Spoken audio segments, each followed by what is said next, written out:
What's up guys, welcome back to a brand new video. You guys might recognize this video from before. I made this video about a year and a half ago, but you guys seemed to love it last time. It's what I made in my second year of reselling full-time. If you guys want to know, I do this full-time. This is not my only stream of income, but this is one of my main sources of income. I have a few other streams like this YouTube video you're watching, sponsorships every now and then, crypto, even though it is absolutely tanking, so that's probably not a source of income at the moment. But yeah, just basically a whole bunch of miscellaneous stuff, but reselling is my full-time job. I still live in my parents' house very humbly, and I drive a garbage car. I drive a $1,000 car. You guys can go check that video out and why I bought it. But yeah, a few people were asking for me to make this video again, so here I am in front of the camera talking. So yeah, hopefully you guys find this video somewhat valuable, so you guys can kind of see if you guys resell for 2 years full time, maybe you'll make this, maybe you'll make more, maybe you'll make less, because I've definitely seen people make a lot more than me, and I've seen people make a lot less. So do with this information as you please, but I'm just here to show you guys everything here. Oh, first of all, also, let me know how the mic sounds. This is my first video doing it with a wireless microphone. I got a nice little doohickey right here it's plugged into, so hopefully it sounds nice and crisp for you guys. Without further ado, don't want to waste any more of your time. Let's get into this video. We are in the spreadsheet. You guys can see this is my 2021 sales spreadsheet. Again, I apologize, I am not the most organized person. So some of these, they're gonna have sales in 2022 that I just haven't taken out yet. At the end of this video, when I total everything up, everything's gonna be kind of like a rough estimate of around there. This number, ignore that. That's not even supposed to be there. But yeah, you guys can see 2021 sales. This is my spreadsheet. We have the name of the shoe in this first column, the size, the condition, the date purchased, price paid, who I bought it from, the sold date, sold price, and then this column right here is usually who I sold it to, and then I have my net profit. This is not the most information-packed spreadsheet. In this year's spreadsheet, I made some adjustments. I put the tracking number of each shoe I sell so I can kind of track it back if anything goes wrong with it. And I also put how much I spent on shipping. You can see in this spreadsheet, I don't have the shipping cost, I just have the net profit. And so I'll deduct the shipping cost from the sold price and get my net profit. As you guys can see here, we had a we had a decent month in January. We bought around 75 pairs. We sold a decent amount in January. You guys can see some of the pairs I was buying. I bought a whole bunch of smoke grays. Wasn't really making too much on those looking back at it. Like average of what, $5 per pair. I'm not gonna lie, I was very impulsive back then. So I would go to these sneaker events and then I would feel like I had to buy something because I made the trip out there. So you guys can see I would make purchases like this and spend $243 on a whole bunch of smoke gray ones and only make $5 just because I wanted to impulse buy and at least leave with something. Definitely learned my lesson on that. So just going through here, you guys can see some of the things we bought. We bought some Jubilees, size 8.5. We didn't make too much on those either. You can see we were making some sales from GOAT. I don't think I started selling on eBay until later in the year. I honestly don't remember the month, but I remember it was later in the year. So yeah, I was buying everything. If you guys go back to my last time I did this, you guys can kind of see just the change in everything. I would say back then I was selling a lot more like Jordan 1s, Yeezys, but you can see here, like it's a lot more diverse now. You can still see the 350s every now and then, but you see a lot more 11s. And then as the year progresses, you're gonna start seeing a lot more 4s. This year, it's almost completely 4s. I'm buying a ton of 3s, 4s, 5s. I'm still buying a decent amount of Jordan 1s just because they're a timeless silhouette, but I'm definitely not buying as much as I was my first year. You guys can see I was buying some V-Loan. What were we making on that? Like $5 each. So nothing crazy. You guys can see I was losing money on some of these pairs. So that's just the reality of it. Like you're not gonna be making money on all these pairs. You guys can see, I don't know what this was. We had a return, I guess, and that was a $37 loss. So that was pretty big. We had a $63 loss here. Oh, actually I gave that one to my editor back then. Let's see, we have another $9 loss here. Some Jordan 4 Thunders. Wow. So that's actually kind of wild. If I had this shoe right now, just because the 4 market has gone up so much, this is like a $900 shoe and an 11.5. I just bought one. If you guys go back, I want to say it was last video or 2 videos ago, I bought a pair of Jordan 4 Thunders for $150 and sold them for $300. And that was almost instant, like they sold in 5 minutes. You guys can see here, we took a $10 loss. So that's pretty interesting. Jordan 1 reverse breads, these have not gone up at all. Jordan 3 fragments, they went up a decent amount. I think they're going for like around $400 now. Mochas, I don't know what I was doing here. I sold a brand new pair for $400 and sold them for $400. So yeah, that's interesting. Jordan 1 Royal Toes, you guys can see we made 32 42 bucks on those. Wow, look at that. Some Jordan 4 off-whites, we bought them for $850 brand new and sold them for $1,000. That was a pretty good come up. We made $153 on those. What are those going for now? Off-white 4. So in a size 9.5, those are going for $1,476. That is insane. You guys can see here, we bought some more reverse breads, another pair of reverse breads. We're making a decent amount of money on those, not too much. We bought a whole bunch of these mids. Bro, I was buying a lot from Hard Sneakers. You guys can see, I was buying a ton from him early in the year. This right here was a good buy. So we bought some Jordan 1 silver toes. We made 43 on those, $11 on those, 41, 10. I mean, not crazy, but decent. What was this $70 flip? We bought some Jordan 1 J Balvins, bought those locally for $380, flipped those for $452. Wow. I don't even think they go for $380 anymore, honestly. You guys can see here, this is when I was going to a lot of sneaker events. I bought all these at this event locally. You can see, I was just buying stuff just to buy stuff. Like $26 loss here, $26 loss here, $9 loss here. I was making a lot of impulsive purchases, but I was doing pretty well on some shoes. Like I bought these, made 80 bucks on these. Jordan 1 Origin Story, made 70 on those. Some Flu Games, made 82 on those. Whoa, what was this? SB Dunk Grateful Dead. I lost $242 on those. That isn't crazy. I don't really know what happened here. I didn't keep track of any of this, I guess. I'm gonna be honest, I was pretty lazy last year. Just updating the spreadsheet, I would put it off, and then stuff like that would happen, and I would just lose who I bought it from. So we're in April right now. We're still buying a decent amount, making a little bit here and there. I was buying a whole bunch locally, and then you guys can see I was back at the events. This Dunk Exchange. Nothing crazy profit-wise, honestly. I would say I didn't really start getting good at going to events and buying stuff. It took me, honestly, probably like a year to get really good at it. And now I'm not here saying I'm the best at buying stuff at events, but I definitely got a lot more confident. When I was first going to events and stuff, I'm gonna be honest, I was a little bitch. I would be scared to shoot offers because I was scared the way they were gonna react. Honestly, now I could shoot out a low ball very confidently. They might hate me for it, but they might say yes, and that is what keeps me going. So yeah, you gotta say that's tough. I'm probably never gonna see this person in my life again. I'm gonna shoot my offer and we're gonna see what happens. But I always try to be respectful with it. I'm not just like, oh dude, these are beat. Like I'll do $100. Like I'm not gonna do that. You know, I'll just be like, what are you thinking? And usually when they say their price, because I always try to have their price, I always try to have them say their price first, just so I can kind of know where they're at. So say this is their shoe, I pick it up, they're like, oh, I'm thinking around 250, and I want them for 100, I'll probably just pass.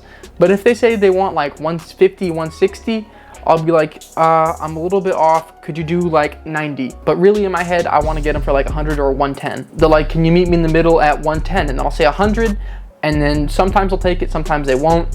If they say no, I'll go back to that 110 offer and I'll take it. So yeah, I wasn't the best at that at first, and this is kind of showing testament to that I just wasn't making crazy amounts, but I was making decent money every now and then. So yeah, I was also buying a lot of brand new, hoping to flip it on my Instagram, and a lot of them I didn't. I would have to resort to selling it for almost what I bought it for, or I would just break even on a lot of stuff. So yeah, you guys can see here, blah, blah, blah, blah, blah. Nothing too crazy, nothing really sticking out. We had a $92 flip here. That was pretty solid. Oh, I actually remember those. So I actually met this dude at a pawn shop, and it was kind of sketch because he had to go inside first, because I guess he was pawning them or something, and I had to go inside. But it wasn't in the best neighborhood, so it was a little sketch, but the shoes were real, and we made $91 on them, so that was a pretty good flip. Let's see, anything else? Oh, these were some nice ones here. So we made $100 on those, $100, $100, $100. We were making some good money on those ones. We bought those from SneakerCon. And then you can see here, we lost an absolute ton of money here. It's just negative, negative, negative. Up here too. Minus 24, minus 64. What was this? Some of these, honestly, some of these I just forgot to fill in, because I have like 3 of these spreadsheets. I have one that I use for my taxes, one real one, and then one I just used to get all the numbers and stuff and just move stuff around. So yeah, I don't know what happened there. Let's see, we had another $90 flip here. Okay, so this was actually a pretty interesting one. Jordan 3 red denims, I bought them at a Kobe's swap meet. We were staying at a hotel, and one of these dudes saw bringing all the shoes in on a cart. It was a pretty nice hotel, and it was right next to the Padres Stadium in San Diego. If you guys are in San Diego, you guys know where it is, and there's like a hotel connected to it, and the Padres play there, obviously. And a lot of the players that go to the games stay at this hotel, and I guess one of the managers for the players saw all these shoes, and he was like, yo, come up to this room, blah, blah, blah, blah, blah. And I was kind of skeptical at first, but I was like, you know, honestly, what do I have to lose? So he told me to bring everything I had in a size 11 through like 11 and a half. So he bought these off me, for 90 bucks. And I think I sold some Yeezys as well. But yeah, so it is what it is. You guys can see here, I bought a fake pair of Legend Blue 11s.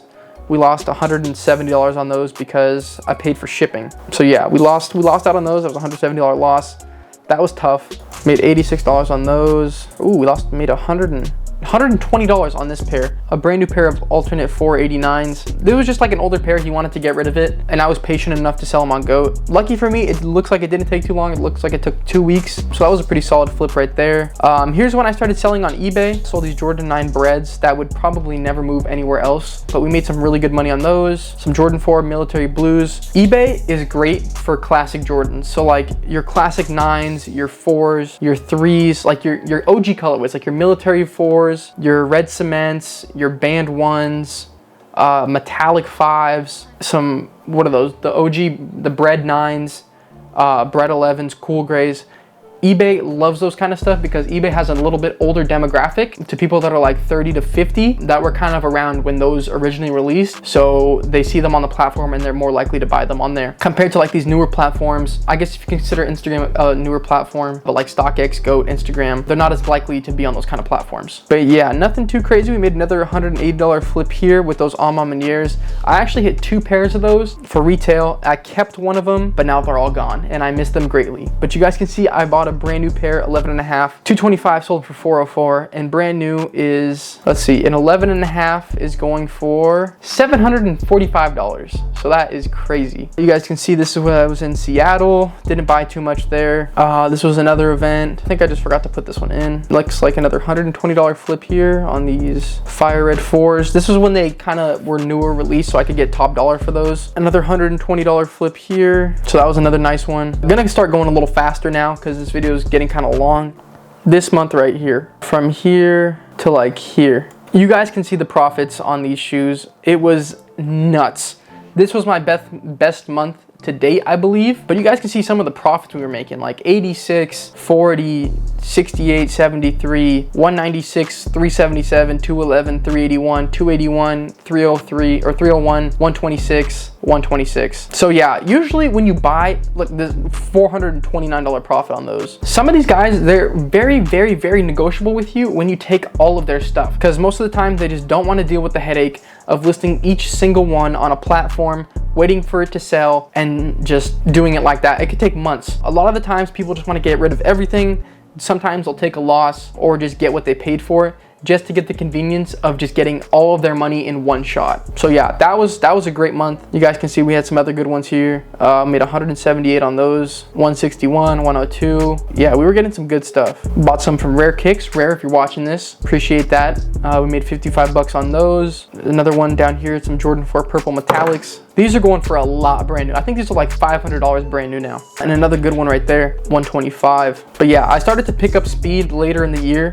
You guys can see it was the 7th. So what is that, July? So yeah, almost a year ago. But yeah, we were making some solid bread. What were these? This is a buyout I did for a whole bunch of white Air Force Ones. Honestly, I'm not gonna complain on this deal. I paid 60 bucks and was making 73. So that's a pretty good margin. I don't know it off the top of the head, but it's decent. So yeah, you guys can see another good flip right here, 190. We sold those on eBay. If you guys aren't on eBay, honestly, if you guys aren't selling on multiple platforms, you guys are missing out, because the more eyes that are on your shoes, the more chances you have of selling them. And then you get the luxury of picking through offers. You might get a higher offer on one that you weren't even expecting. So I've experienced that with eBay a lot. Like I've had them for lower on my Instagram, but I would get more on eBay sometimes. So yeah, you guys can see another $100 profit down here. Some Concords, some Zoom, Off-Whites. These were sneaker cons I was going to. Whoa, what were these? Oh yeah. So we bought some Chicago's V&DS, sold them for $16.30 on eBay. And we made 430 bucks on those. That was a nice little flip. Let's see, Jordan 1 Volt Gold. So some of the stuff that's blank carried into this year that I just didn't sell it. You guys can see we were buying a lot from events. So now it's kind of changed because the prices of flights have gone up so much to the point where I would have to buy so much for the trips to be worth it.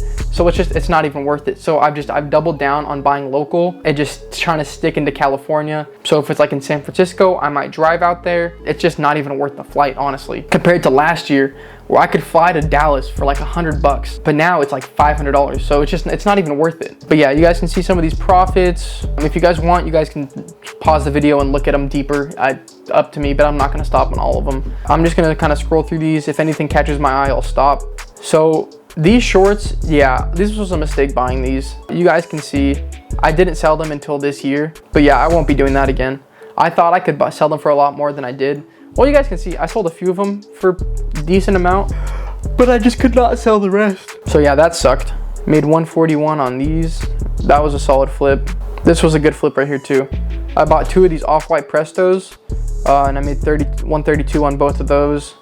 Some cinders, made 91. But yeah, that was a good little buy out there. All right, so before I show you guys the grand total, just looking back on the year, I lost a lot of money on just impulse buys.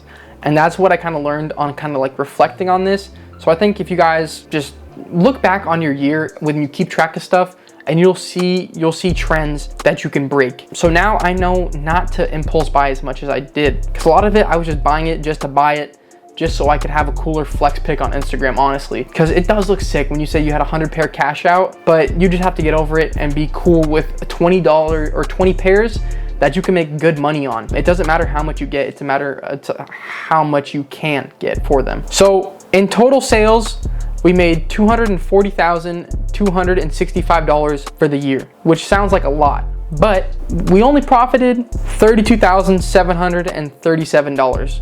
I don't know what the percentage is of that, but it's not very high. But still, I'm not complaining.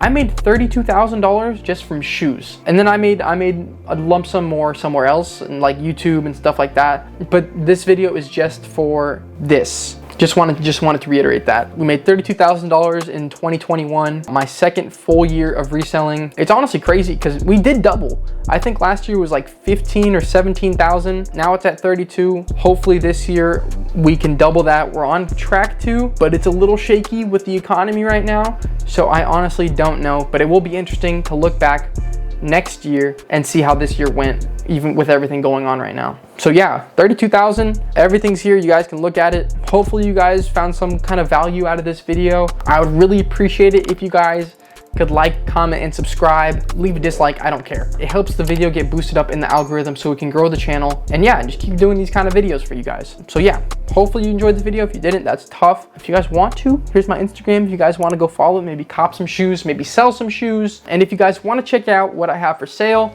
it'll be the first link in the description. I'll have my eBay store. But yeah, if you guys made it to this far in the video, I really appreciate your time. I will see you guys in the next video.